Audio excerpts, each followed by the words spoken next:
बिस्मिल्लाहिर्रहमानिर्रहीम। अस्सलाम वालेकुम। मैं आपका अपना पीर फरहान परवानिया। नाजरीन, मैं उम्मीद करता हूँ आप सब खैरियत से होंगे। अल्लाह ताला आप पर अपनी रहमत फरमाए, आमीन। अगर आपके दुश्मन बहुत हैं कि आपके रिश्तेदार ही आपके दुश्मन बने हुए हैं, आपके रिश्तेदार ही आपके साथ हसद करते हैं, हसद बहुत करते हैं, आपको देखकर राजी नहीं हैं, आप खाते पीते हैं, आपको बर्बाद देखना चाहते हैं, आपके बच्चों को आपके नजरों बद बहुत लगती है, आए दिन आपका कोई ना कोई नुकसान हो जाता है, आपस में लड़ाई झगड़े बहुत होते हैं। बस एक बार ये एक अमल करें, ऐसी नजरें बद खत्म होगी कि कभी भी आपके नजरें बद का वार नहीं होगा। वो अमल कौन सा है? इससे पहले आप मेरे चैनल को सब्सक्राइब कीजिए, लाइक कीजिए, बेल आइकॉन बटन को प्रेस कीजिए, वीडियो प्लीज शेयर कीजिए ताकि और बहन भाइयों के प्रॉब्लम्स हल हो सके। पसंद की शादी के लिए, बेऔलादी के लिए, कारोबार की बंदिश के लिए, अगर आप किसी भी किस्म का हिसाब करवाना चाहते हैं, किसी भी किस्म का इस्तिखारा करवाना चाहते हैं तो नीचे व्हाट्सएप पे राब्ता करें। नीचे व्हाट्सएप पे राब्ता करके आपने इंतजार करना है, कुछ ही देर बाद आपको जवाब दिया जाएगा।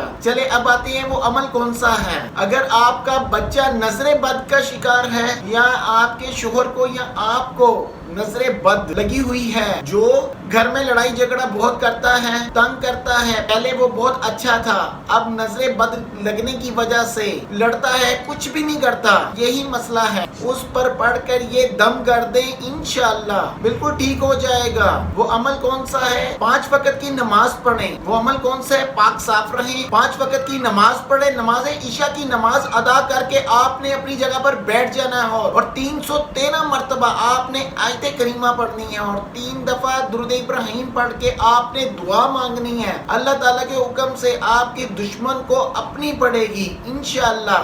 आप अपनी दुआओं में अपने पीर फरहान को याद रखें। Thank you.